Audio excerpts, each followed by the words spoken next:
Ladies and gentlemen, welcome on Dunda Entertainment. Bagore namwe bagabo turabatumiye kuri Dunda Entertainment.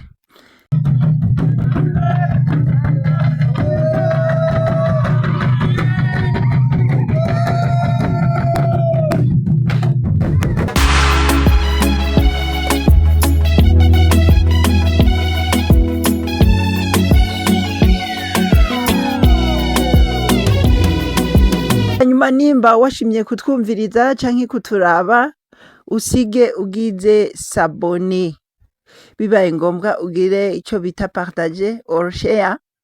Ego turagerageza kubabwira amakuru mashasha, breaking news on tube, amakuru mashasha kuri YouTube nk'uko mubibona bibandanya bica ku marezo sosiyo. YouTube iheruka guhindura les normes nshasha. Rero mu gifaransa bavuga ngo les nouveaux normes sur YouTube. Amanorme mashasha ni nk'ingendo canke ingingo zimwe ngenderwako ku bashaka kuba aba YouTuber, cane abo bita aba créateurs ba YouTube, kuko mu gifaransa bavuga ngo pour les nouveaux créateurs postulant au programme partenaire YouTube. Ni ku bantu baba bashaka gukora ibikorwa vya YouTube bakoresheje uburyo bwabo canke ibikorwa mvabwenge vyabo canke inyigisho zabo bazicisha kuri YouTube. Aba ba partenaire rero ba YouTube bashaka kumenya ibi bikurikira, yuko mu gifaransa bavuga ngo à compter du 1er février 2027 YouTube exige 100 000 abonnés et 8000 heures de visionnage. Bavuga ngo kuva kw'igenekerezo ya mbere kwezi kwa kabiri, mu kirundi ni ruhuhuma, umwaka w'ibihumbi 2027, yuko YouTube izobisaba ababone 1000 co kimwe n'amasaha 8,000. Musanzwe mubizi yuko ubu YouTube kugira ngo ishobore gutangura kuguhemba hasabwa aba abone 1000, hagaca hasabwa n'amasaha 4,000. Ivyo rero iyo bikwije uca utangura kugera ivyo bita AdSense, hanyuma ugaca utangura guhemberwa igikorwa ico arico cose uba wakoze. Ibi navyo bikaba bisabwa mu misi 365 nk'uko babivuga. Visionnage public ziba ziri valide pour les vidéos longues ou short sur les 365 jours, ou bien 20 millions de views sur les shorts sur les 90 jours. Aha bashatse kuvuga amavideo ushobora gushirako yaba maremare canke magufi. Kuri maremare baharura amasaha 4,000 mu minota yose bakayikonvertisa mu masaha, mu kiringo c'imisi 365, ni ukuvuga umwaka. Canke ugakoresha ayo bita ama short video ni ya mavideo aba ari magufi yayandi bakoresha amasegonda 15. Aha naho ukaba ukwije amamiliyoni 20,000 vy'amaview vy'abakuravye ku mashort, bagaca baguharurira imisi 90, ni ukuvuga amezi 3. Rero niveau de monétisation et seuil actuel, ni ukuvuga YouTube ikoresha ico bita structure canke ikiranga nyubako bihuriranye n'amanivo menshi kugira ngo umuntu ashobore kugira eligibilité ku bantu b'aba créateur. Icambere habaho ibi vya location.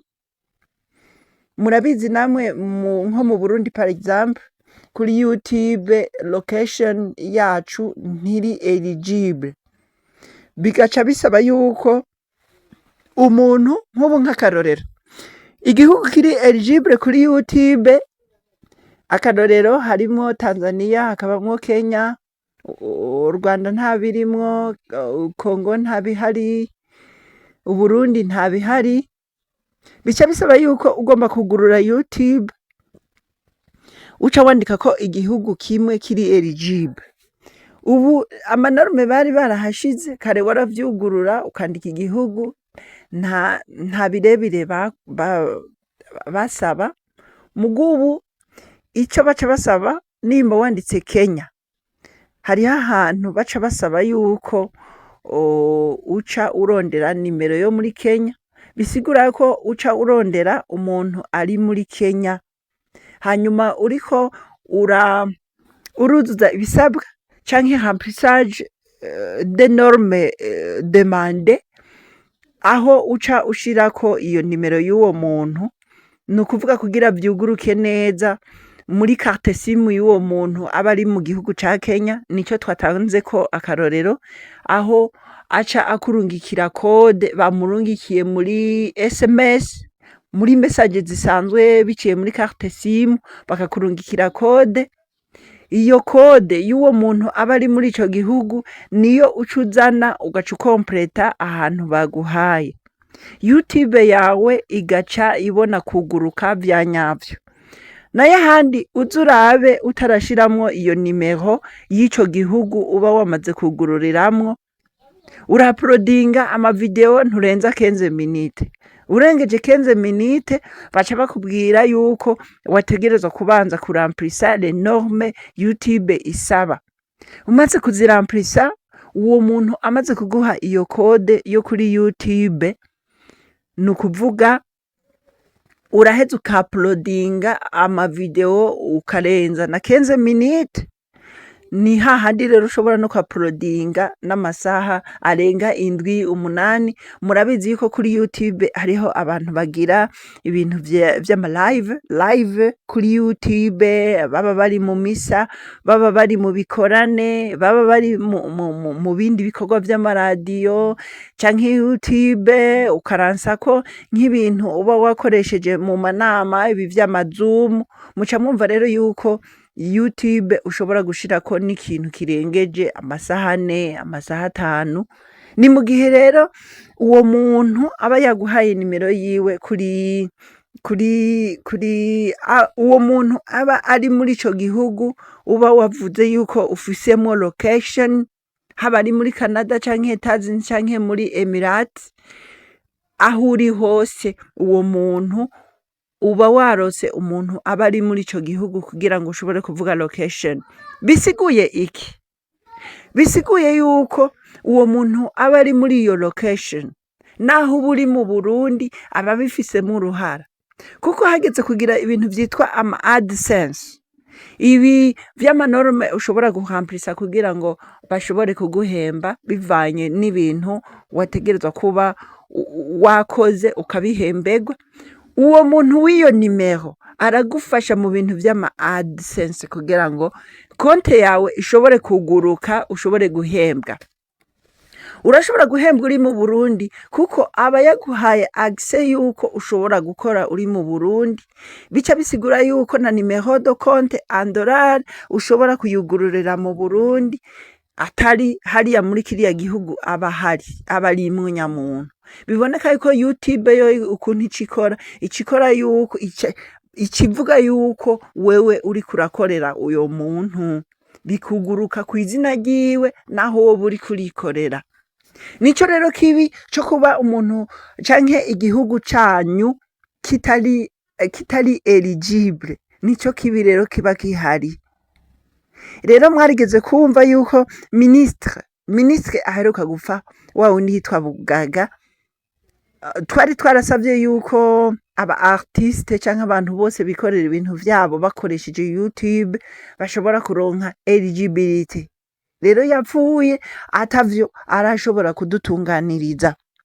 Ico igisigaye nuko tuzoheza tukabaza mbe ministre ajeje communication wubu ibi bintu yarabibandanije canke bizogenda gute? Ibi rero nivyo tugiye kuzobaza muri gouvernement ingene bizogenda, ariko reka tube turakora ibi YouTube idusaba. muca mwumva rero yuko hasigaye amezi atarenga 4 n'iminsi mikeya. Murabona ubu turi hafi mu kw'icenda, kuva mu kw'icenda gushika mu kwa kabiri rero azoba ari amezi 4 yumye neza canke 4 n'iminsi mikeya. Rero utazoba arakwiza 4000 heures bizosaba yuko kuva le premier, kuva itariki 1 kwa kabiri azoca yongerako ayandi masaha 2000. Rero aba YouTuber muvyumve rero yuko ibi bintu bigiye kuba bikaze. Mu gifaransa niho bavuga ngo nouveau monétisation essaye actuelle. YouTube rero ikaplika ama structure à plusieurs niveaux pour l'éligibilité. No kuvuga ku ba créateur irafise inzira nyinshi zo kugira ngo umuntu ashobore kugera kuri iyo niveau y'ama etape yo kumonetiza. Hariho icambere kuvyerekeranye na wa mwaka nyene, mu misi 365 iyo ukwije ababone 500 ukaba ukoreye ku mavideo 3 gusa ari public, bakubwira ngo 3 vidéos publiques mises en ligne au cours de 90 derniers jours. Nukuvuga iyo uploadinze video 3 mu misi 90 ugakwiza ababone 500, hanyuma ugakwiza amasaha 3000 y'abakuravye, ico gihe YouTube iratangura kuguhemba. Uca wumva rero yuko turabisubiramwo, iyo uploadinze kuri YouTube amavideo 3 hanyuma mu kiringo c'amezi 3, no kuvuga imisi 90, ugakwiza ababone 500, YouTube iraheza ikakumonetiriza. Ego canke ugakwiza miliyoni 3 z'amaviews kuri ya mashort, twa tuvideo tugufi muri iyo misi 90, ugakwiza miliyoni 3 z'abakuravyi, YouTube irashobora kukumonetiza ugatangura guhembwa. Rero les abonnements de chaîne canke ivyo bita les super charts canke les super thanks, na YouTube rero irashopinga muri ibi. Hariho igihe utabikwije atama revenu uronka. Hanyuma ikindi n'igihe uba warengeje imisi 365 ukaba waplodinga amavideo bigura intege. YouTube hariho amahirwe menshi yo guca igutwara amasaha ikayakorora ikayageza ku masaha hafi ya ntayo. Kuba creators bose, to the creators of the universe, hariho abantu benshi uca usanga umenga YouTube zabo zarapfuye. Nico gihe rero uba wuguruye YouTube yawe, ntutangure kwa uploadinga amasaha, nako ntutangure kwa uploadinga amavideo ugacumara ukwezi canke indwi zibiri canke iki. Ico gihe uca umenya yuko YouTube itangura kumanura. Ugomba kuba rero umu creator wa YouTube bisaba gushiramo inguvu cane. Ego nibaza yuko amakuru mu byo twariko turababwira abarundi bavyumve, kuko igihe YouTube iba iriko irabisohora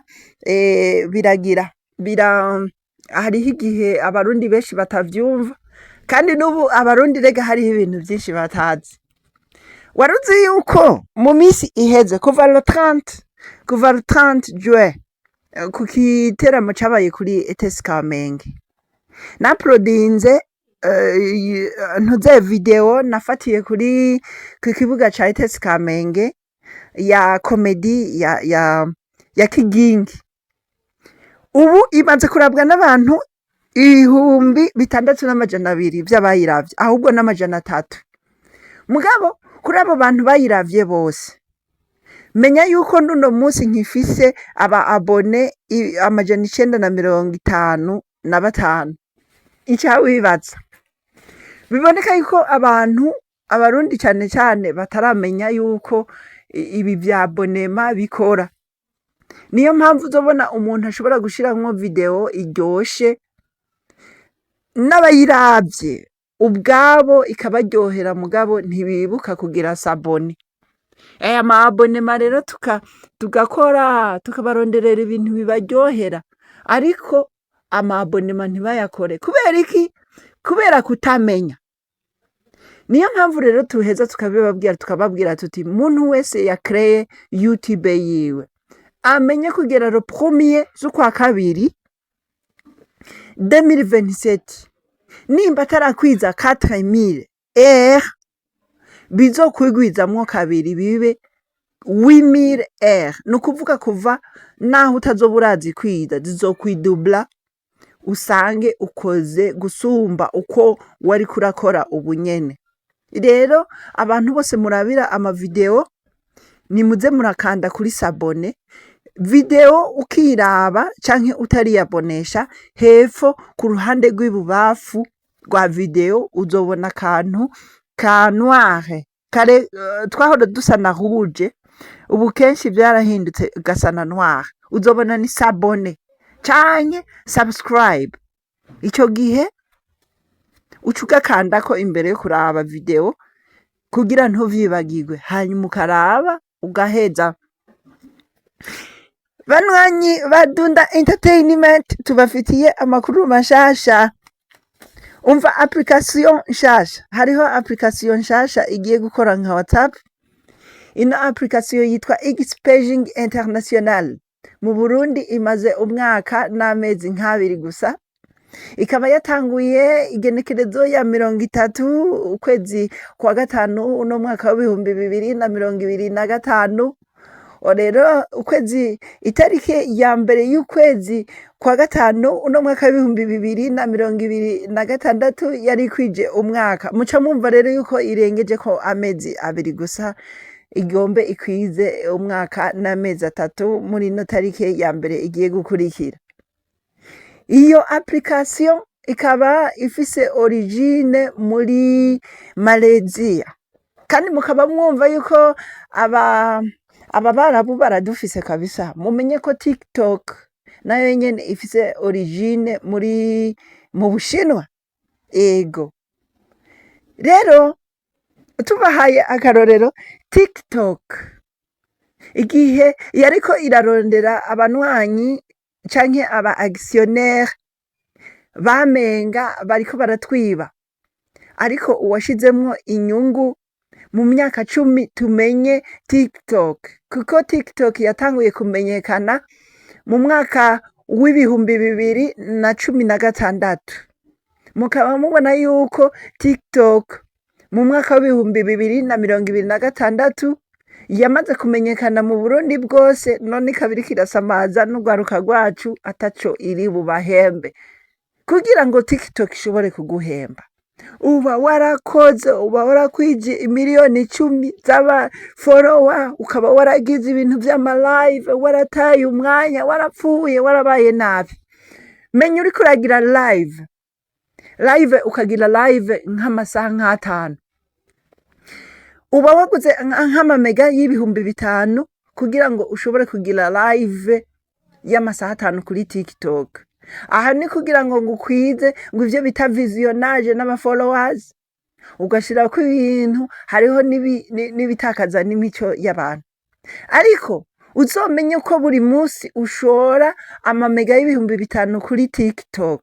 Uzomenye icambere limitere waguriye amayinite irakuramwo, Google Meta irakuramwo, nyene application agakuramwo, nawe agaca hemba aba actionnaire abashoyemwo imitahe. Rero nibi nagomba ndababwire twe turakora application tukaraba ibintu vyose bikadusamaza mugabo abahembwa ku kwezi n'abantu bashizemwo imitahe.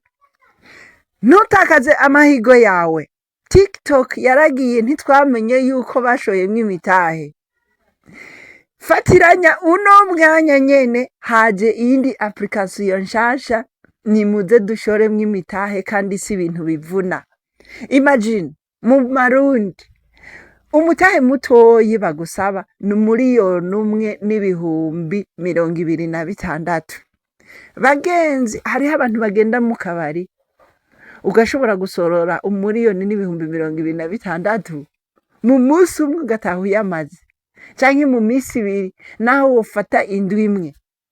Ariko ushoye umutahe muri Expaging International, ego tuzorindira yuko iduhemba, ariko bizosaba umwanya kugira ngo tuyihe umwanya.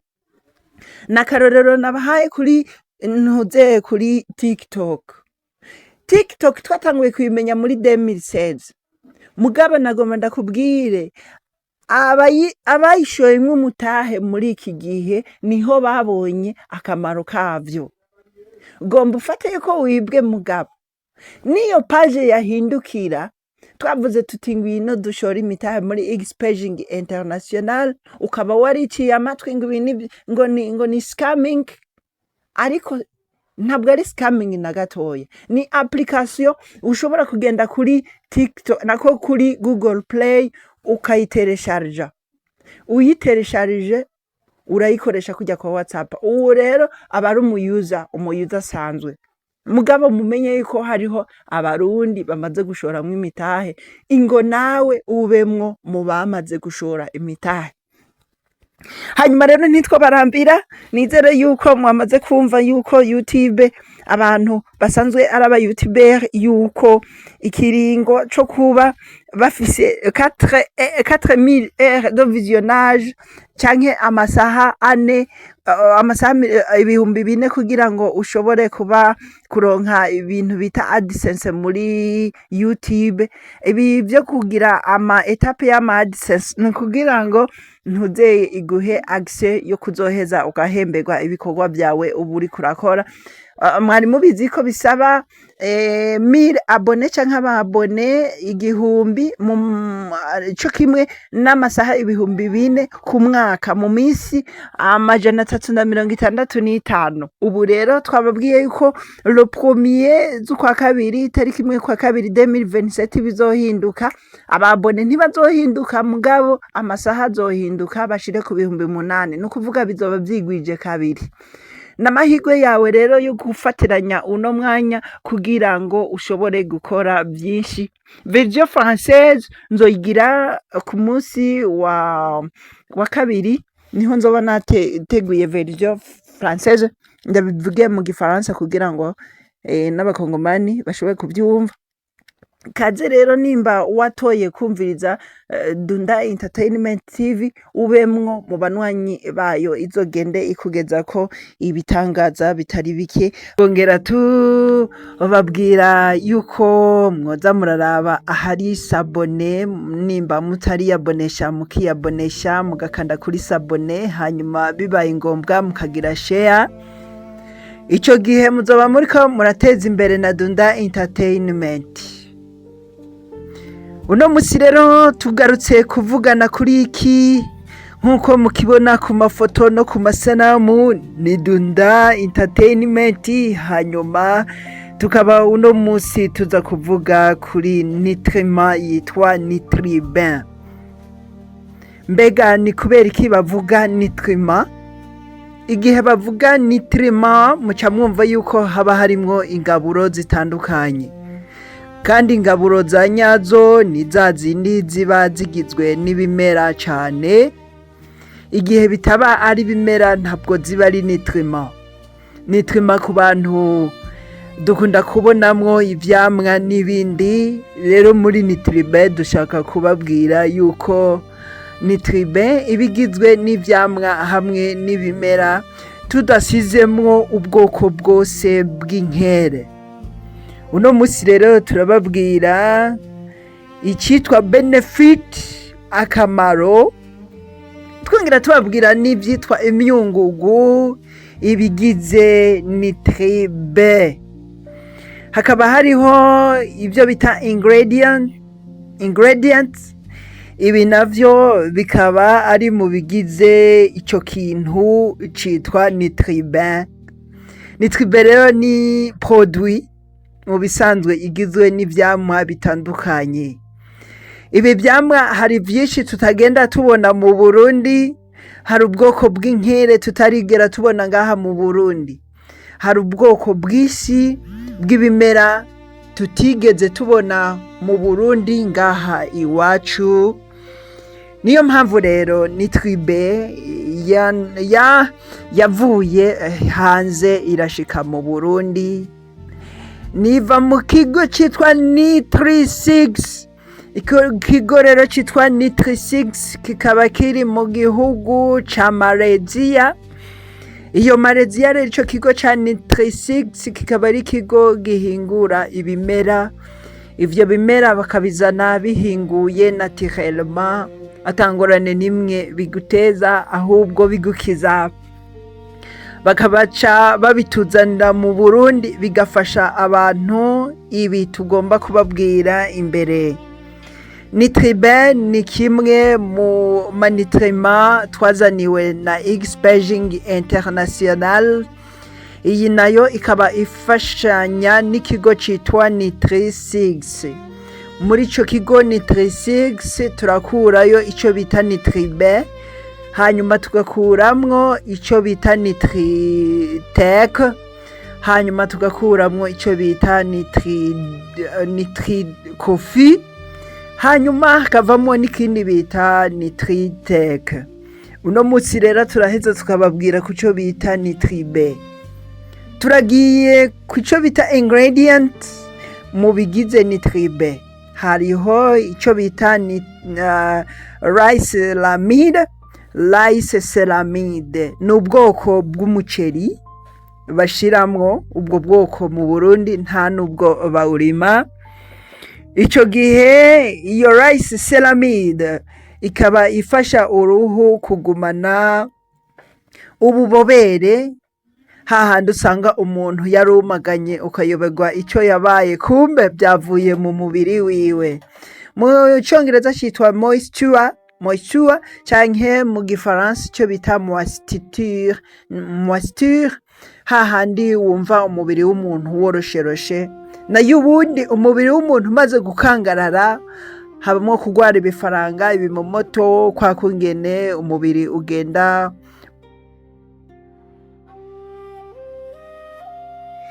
Twariko turavuga ku cerekeranye na ceramide, turavuga yuko ifasha uruhu kugumana ico bita akabobere, kujya kungene uruhu usanga rugumana ubuntu rworoshe rufise nyene ico bita moisture.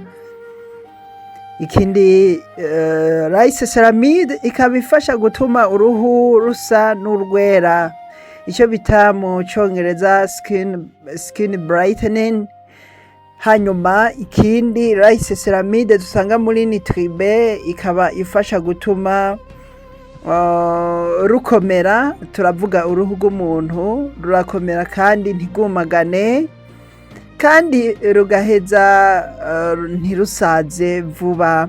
Muca mwumva yuko Nitribe iturinda gusaza imburagihe, kuko gusaza k'uruhu rurankirika, amaserire nayo nyene ari ndani mu mubiri akagenda asaza, uruhu rukankirika. Turagiye ku kigira kabiri mu bigize Nitribe, hariho ico bita nitroxan. Iyi nayo ikaba irinda uruhu rwose ibibazo nako bitegwa no kwankirika k'uturemangingo, arivyo bita oxidation, hamwe n'imirasire y'izuba, ivyo bita UVA canke UVB. Ikigira gatatu hari ico bita mangosteen. Iyo mangosteen rero ikaba irimwo ivyo bita antioxidant nyinshi, ikaba ifise akamaro mu kurwanya kurwara ivyo bita bagiteri no kurwara cancer. Ivyo bita antioxidant, umubiri w'umuntu urategwa n'ama-oxide. Ama-oxide mu Kirundi sinumva ngene no yavuga, mugabo biba bimeze nk'ubumara buza mu mubiri w'umuntu, co kimwe n'ubucafu aribwo buheza bugatuma umuntu agira ibibazo vy'indani mu mubiri, ubucafu buterwa n'inzoga, ubucafu buterwa n'ivyo dufungura bitameze neza, ubucafu buterwa n'ivyuma turya, arivyo biheza bikatuzanira kanseri.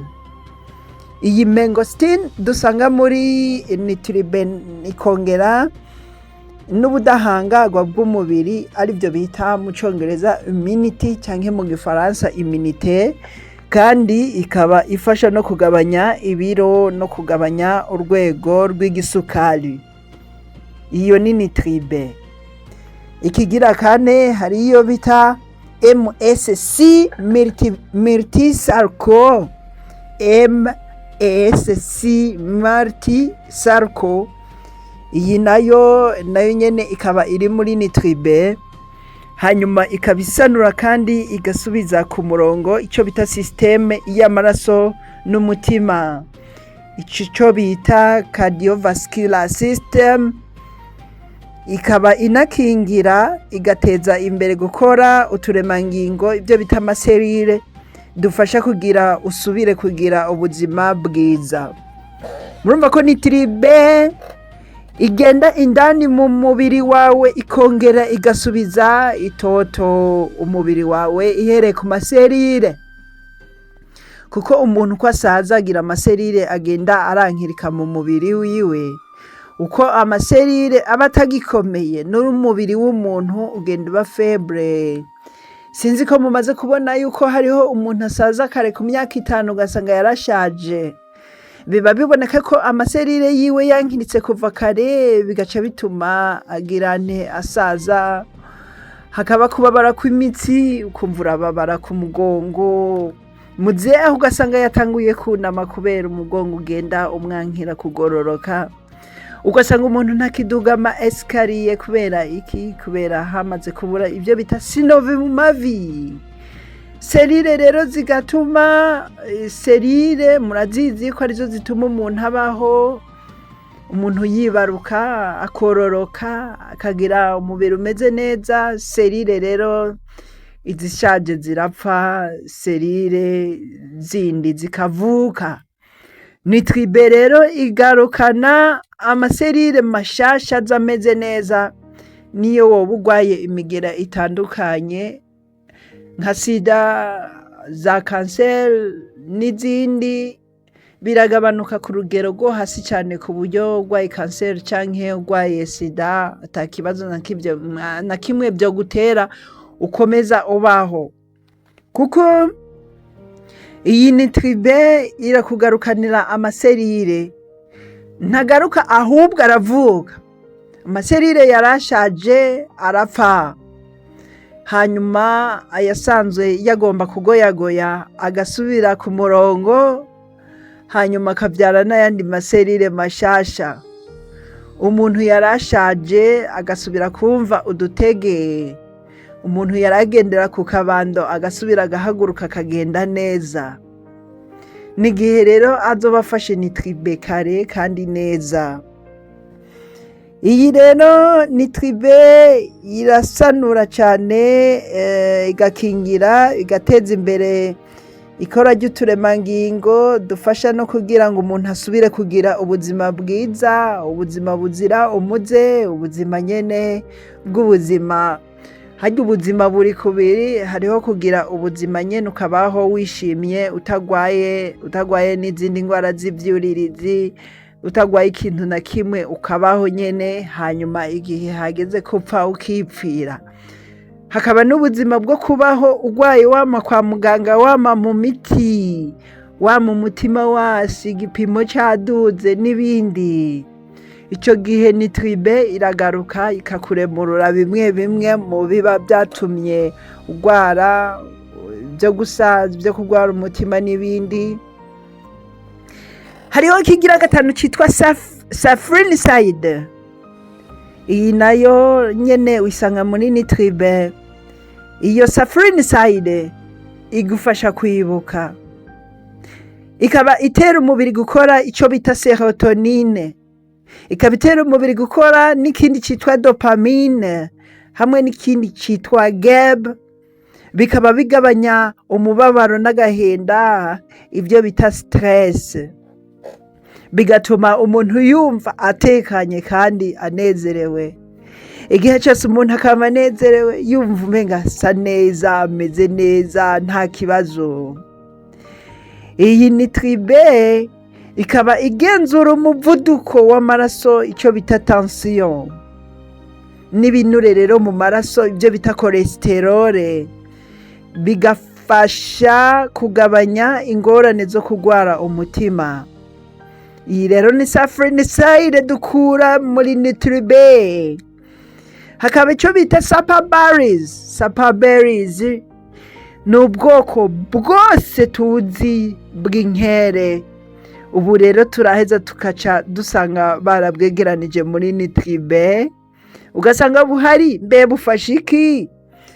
Ivyo rero amasapaberries, inkere zitandukanye ziri super, zikaba zifasha gukuraho utunyangingo twonona umubiri, ibyo bita free radicals, kandi bikanarinda gusaza k'uruhu hakiri kare. Hakaba kandi burimwo urugero rwinshi rw'ibirinda indwara, ibyo bita antioxidant. Hakacaba kandi n'ibifasha kurwana na kansera. Muri rusange rero nitribe indani turahasanga icyo bita riceramide, cyari cya mbere. Icya kabiri turasanga icyo bita nitroxan. Icya gatatu turasangamwo icyitwa mangosteen.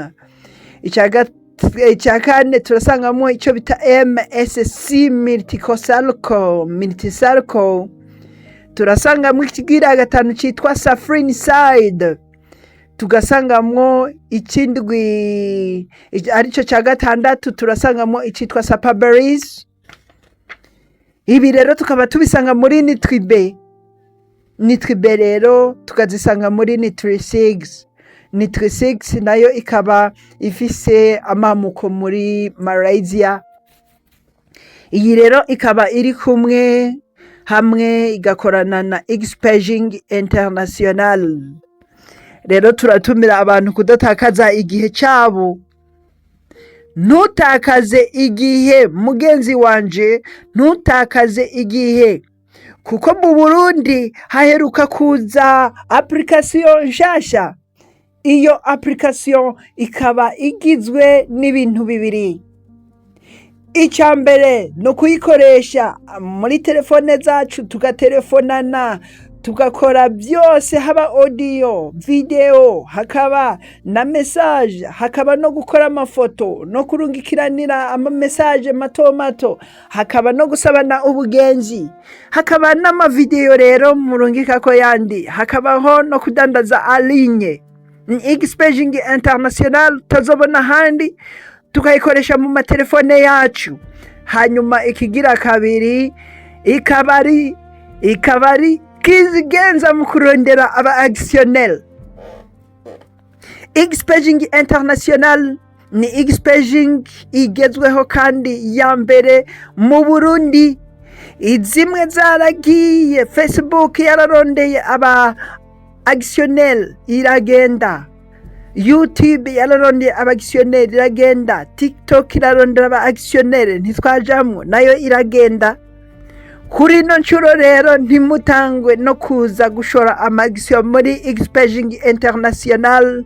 Ibibanza biracahari, kaze bitararangira. Rero muri Expaging International niho uzosanga ivyiciro bitatu.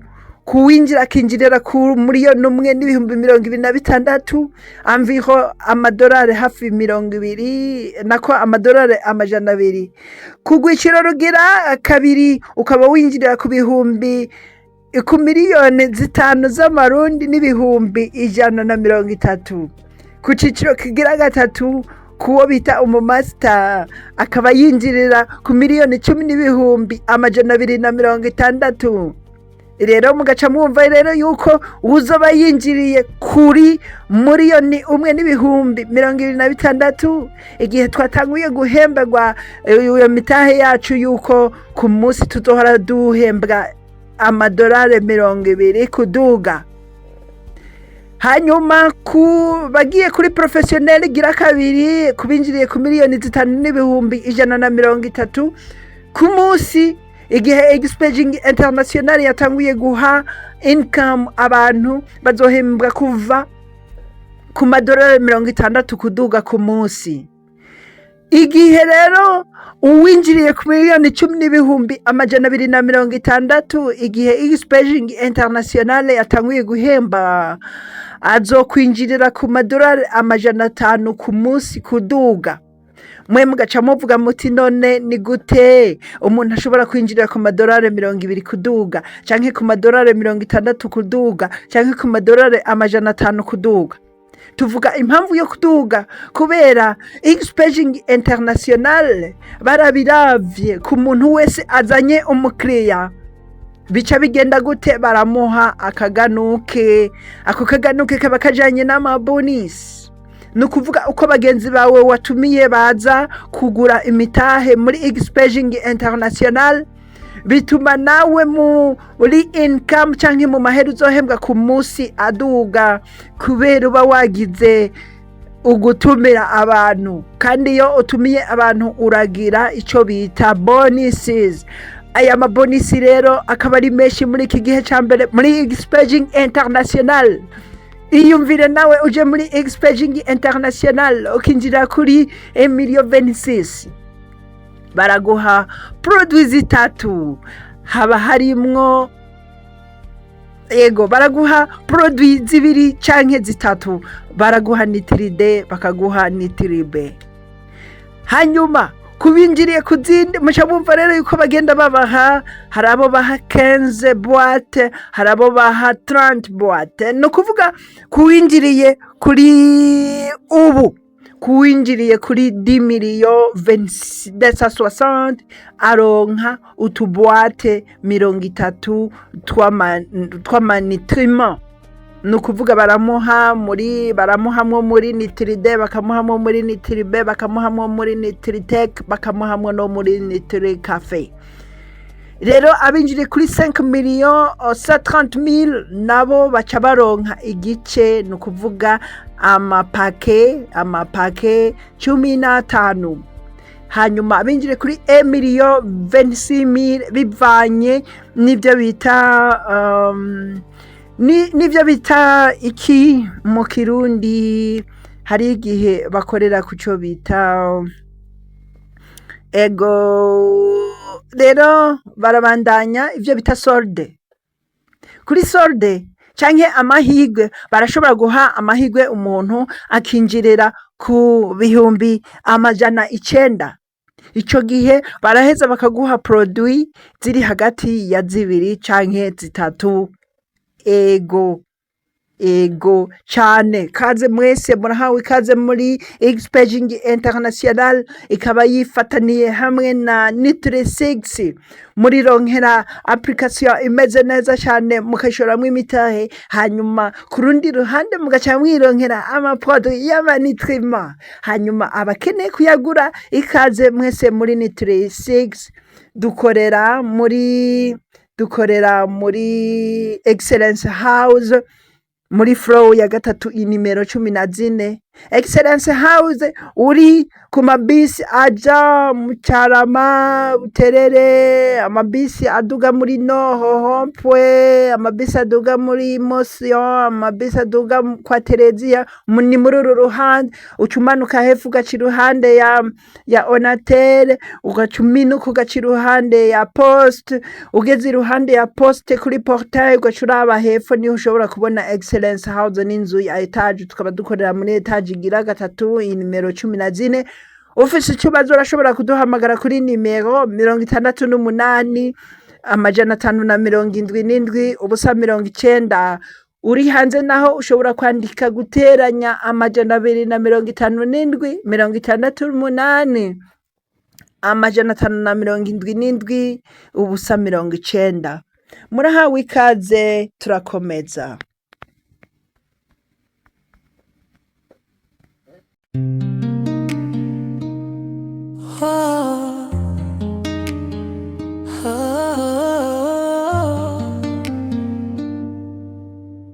Oh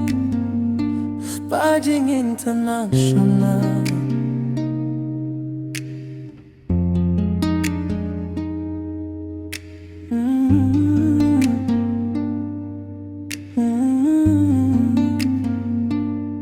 Wawari ubiziko ushobora kuba millionaire muri Sparging International mugihe gito.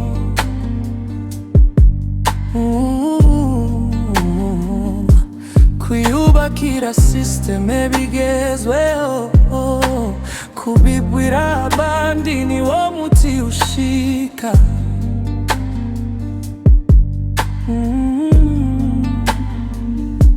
Awibino mu Sparging International, ushore mu mutahe wunguke, dutegure kazoza ku miryango yacu ishime.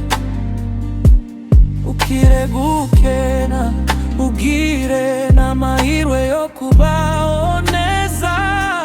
Ukiregukena ugire n'amahirwe yo kubaho neza. Uri muri Sparging ugira amagara meza, uronka n'ingaburo zuzuza umubiri wawe.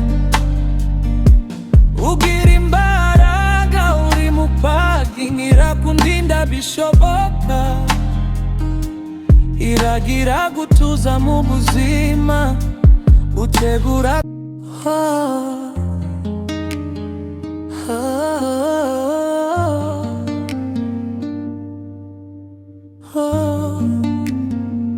Sparging International.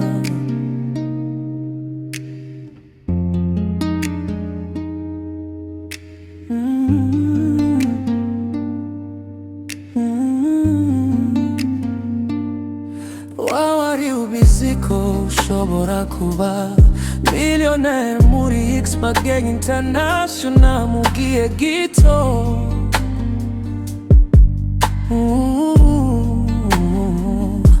Kuyubakira system ebigezweho, kubibwira abandi niwo muti ushika.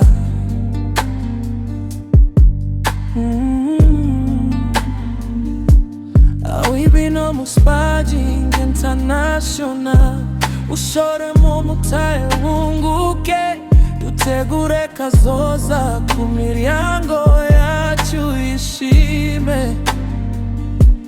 Ukiregukena ugire n'amahirwe yo kubaho neza. Ukiregukena ugire n'amahirwe yo kubaho neza. Uri muri Sparging ugira amagara meza, uronka n'ingaburo zuzuza umubiri wawe. Ugira imbaraga uri mu Sparging, irakundinda bishoboka, ari bijya tuko turihereza umubiri uba umeze nk'uko iyo waborewe wanyoye ibintu nyene biwankiriza. Nuko ego reka tubikore twisunze. Iyi ni nitribe turabibona, murabona ko itanguye guhinduka. Abariko baraturaba, uku niko produit, uku niko ikora mu mubiri w'umuntu. Iriko iragira cya kindi bita bayita detoxification. Ego kuko amaserere y'umuntu yibera hariya mu giti cy'umugongo, niho hari centrale y'amaserere y'umuntu. Nico gituma bavuga ko umuntu yavunitse umugongo biba bihetse. Rero hariya bakafata rero bakaja bamuterera amaserere sushi amillionaire. Rero ingorane birimwo ujya kuko ababaye fecondation hovuye mu mwana.